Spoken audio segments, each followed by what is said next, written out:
దరిద్రగొట్టు రాజకీయం చేస్తుంది ఈరోజు వైసీపీ గవర్నమెంట్. పెన్షన్ రాజకీయం. డబ్బులు ఇవ్వంది వైసీపీ గవర్నమెంట్, జాప్యం చేస్తుంది వైసీపీ గవర్నమెంట్. ఈ రోజు ఆ డబ్బులన్నీ లూటీ చేసి వాళ్ళ ఖజానా నింపుకుంది కూడా వైసీపీ గవర్నమెంట్. అదేమంటే జనాల దగ్గరికి వెళ్ళి చంద్రబాబు నాయుడు గారు ఆపారంట. ఎలా ఆపుతారు? ఎవ్వరు ఆపల. చంద్రబాబు నాయుడు గారు ఆపల, కోర్టులు ఆపల, ఏ అధికారి ఆపల. ఎవ్వరు కూడా పెన్షన్ ఇవ్వద్దు అని చెప్పలేదు. పెన్షన్ ఇవ్వండి, వాలంటీర్ని వాడమాకండి, వేరే గవర్నమెంట్ ఆఫీసులను వాడుకొని ఇవ్వండి అని చెప్పారు. గవర్నమెంట్ ఆఫీసులు ఎవరు లేరా వెళ్ళి డబ్బులు ఇవ్వడానికి? కావాలని అబద్ధం. ఇప్పుడు డబ్బులన్నీ ఖాళీ అయిపోయినాయి, మొత్తం నీ ఖజానా నింపేసుకున్నావు. రేపు పొద్దున ఎలక్షన్కి వెళ్ళాలంటే ఈ డబ్బులే వాడతావు, ప్రజల డబ్బులే వాడతావు. ఇదైనా ఫస్ట్ టైం జరుగుతుందా ఏంటి? ఎంప్లాయీస్ కి నెలల జీతం ఎవరు ఇవ్వద్దన్నారు? చంద్రబాబు నాయుడు ఇవ్వద్దన్నారా? ఎందుకు ఇవ్వలేకపోయావు? డ్వాక్రా మహిళలు చేసుకున్న సేవింగ్స్ డబ్బులు కొట్టేశావు. బ్యాంకులకు వెళ్తే వాళ్ళు మా దగ్గర డబ్బులు లేవని చెప్తున్నారు. ఇన్ని అబద్ధాలు, ఇన్ని నాటకాలు ఆడతావు. గ్రామ పంచాయతీలకు వచ్చే డబ్బులు కూడా, ఆ ఫండ్స్ కూడా నువ్వు తరలించుకొని ఈ రోజు కనీసం గ్రామాల్లో ఒక్క చిన్న పని కూడా చేయడానికి లేకుండా చేశారని చెప్పి నీ సొంత సర్పంచ్లే చెప్పుకుంటున్నారు. అంత నికృష్టపు గవర్నమెంట్ ఇది. అంత నికృష్టపు లీడర్ని పెట్టుకొని చంద్రబాబు నాయుడు గారిని అంటావా? 250 రూపాయలు ఉన్న పెన్షన్ ని అమ్మాంతో 2000 చేసిన ఘనత చంద్రబాబు నాయుడు గారిది.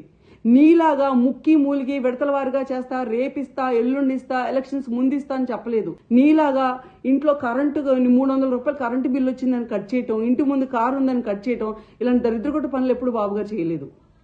మళ్ళీ చెప్తున్నాను, బాబు గారు ఈ రోజు నువ్వు ఇవ్వకపోయినా సరే మేము ఈ 2 నెలలు, నాకు తెలిసి నువ్వు ఇబ్బంది పెడతావు పబ్లిక్ ని, ఇదంతా కూడా మా మీద నడతావు. అయినా సరే నువ్వు ఎవరి మీదకే నెట్టుకోగానే మేమైతే 100% వాళ్ళ చేతికి వాళ్ళ పెన్షన్ వచ్చే వరకు ఫైట్ చేస్తాం. ఈ 2 నెలలు ఆగితే ప్రతి పబ్లిక్ కి తెలుసు బాబు గారు వస్తుంది, స్వర్ణయుగం వచ్చింది, మళ్ళీ టీడీపీ వచ్చింది. ప్రతి ఒక్కరికి ప్రతి నెల 4000 రూపాయలు నీలాగా విడతల వారిగా కాదు, అమ్మాంతంగా ఇన్స్టెంట్ గా ఇస్తాం. రేపొద్దున ప్రమాణ స్వీకారం అయిన మరుసటి రోజు నుంచి ప్రతి ఒక్క వృద్ధుడికి గాని, అవ్వకు గాని, తాతకు గాని వాళ్ళ చేతికి 4000 రూపాయలు పెన్షన్ వచ్చింది. బీసీలు అయితే 50 ఏళ్ళ నుంచే పెన్షన్ వచ్చింది. గుర్తుంచుకోండి పబ్లిక్ కూడా. ఈ వైసీపీ చేసే అబద్ధాలకి, మోసాలకి మాత్రం ప్లీజ్ పడమాకండి. వాళ్ళు మనుషులు కాదు, రాక్షసులు. దరిద్రగొట్టు రాజకీయం చేస్తుంది ఈరోజు వైసీపీ గవర్నమెంట్. పెన్షన్ రాజకీయం. డబ్బులు ఇవ్వంది వైసీపీ గవర్నమెంట్, జాప్యం చేస్తుంది వైసీపీ గవర్నమెంట్. ఈ రోజు ఆ డబ్బులన్నీ లూటీ చేసి వాళ్ళ ఖజానా నింపుకుంది కూడా వైసీపీ గవర్నమెంట్. అదేమంటే జనాల దగ్గరికి వెళ్ళి చంద్రబాబు నాయుడు గారు ఆపారంట. ఎలా ఆపుతారు? ఎవ్వరు ఆపల. చంద్రబాబు నాయుడు గారు ఆపల, కోర్టులు ఆపల, ఏ అధికారి ఆపల. ఎవ్వరు కూడా పెన్షన్ ఇవ్వద్దు అని చెప్పలేదు. పెన్షన్ ఇవ్వండి, వాలంటీర్ని వాడమాకండి, వేరే గవర్నమెంట్ ఆఫీసులను వాడుకొని ఇవ్వండి అని చెప్పారు. గవర్నమెంట్ ఆఫీసులు ఎవరు లేరా వెళ్ళి డబ్బులు ఇవ్వడానికి? కావాలని అబద్ధం. ఇప్పుడు డబ్బులన్నీ ఖాళీ అయిపోయినాయి, మొత్తం నీ ఖజానా నింపేసుకున్నావు. రేపు పొద్దున ఎలక్షన్కి వెళ్ళాలంటే ఈ డబ్బులే వాడతావు, ప్రజల డబ్బులే వాడతావు. ఇదైనా ఫస్ట్ టైం జరుగుతుందా ఏంటి? ఎంప్లాయీస్ కి నెలల జీతం ఎవరు ఇవ్వద్దన్నారు? చంద్రబాబు నాయుడు ఇవ్వద్దన్నారా? ఎందుకు ఇవ్వలేకపోయావు? డ్వాక్రా మహిళలు చేసుకున్న సేవింగ్స్ డబ్బులు కొట్టేశావు. బ్యాంకులకు వెళ్తే వాళ్ళు మా దగ్గర డబ్బులు లేవని చెప్తున్నారు. ఇన్ని అబద్ధాలు, ఇన్ని నాటకాలు ఆడతావు.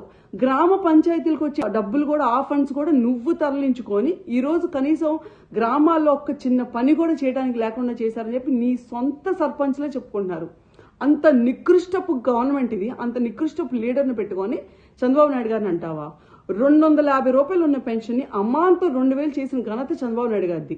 నీలాగా ముక్కి మూలిగి విడతల వారిగా చేస్తా, రేపిస్తా, ఎల్లుండిస్తా, ఎలక్షన్స్ ముందిస్తా అని చెప్పలేదు. నీలాగా ఇంట్లో కరెంటు 300 రూపాయలు కరెంటు బిల్లు వచ్చిందని కట్ చేయటం, ఇంటి ముందు కారు ఉందని కట్ చేయటం, ఇలాంటి దరిద్రగొట్టు పనులు ఎప్పుడు బాబు గారు చేయలేదు. మళ్ళీ చెప్తున్నాను, బాబు గారు ఈ రోజు నువ్వు ఇవ్వకపోయినా సరే మేము ఈ 2 నెలలు, నాకు తెలిసి నువ్వు ఇబ్బంది పెడతావు పబ్లిక్ ని, ఇదంతా కూడా మా మీద నడతావు. అయినా సరే నువ్వు ఎవరి మీదకే నెట్టుకోగానే మేమైతే 100% వాళ్ళ చేతికి వాళ్ళ పెన్షన్ వచ్చే వరకు ఫైట్ చేస్తాం. ఈ 2 నెలలు ఆగితే ప్రతి పబ్లిక్ కి తెలుసు బాబు గారు వస్తుంది, స్వర్ణయుగం వచ్చింది, మళ్ళీ టీడీపీ వచ్చింది. ప్రతి ఒక్కరికి ప్రతి నెల 4000 రూపాయలు నీలాగా విడతల వారిగా కాదు, అమ్మాంతంగా ఇన్స్టెంట్ గా ఇస్తాం. రేపొద్దున ప్రమాణ స్వీకారం అయిన మరుసటి రోజు నుంచి ప్రతి ఒక్క వృద్ధుడికి గాని, అవ్వకు గాని, తాతకు గాని వాళ్ళ చేతికి 4000 రూపాయలు పెన్షన్ వచ్చింది. బీసీలు అయితే 50 ఏళ్ళ నుంచే పెన్షన్ వచ్చింది. గుర్తుంచుకోండి పబ్లిక్ కూడా. ఈ వైసీపీ చేసే అబద్ధాలకి, మోసాలకి మాత్రం ప్లీజ్ పడమాకండి. వాళ్ళు మనుషులు కాదు, రాక్షసులు.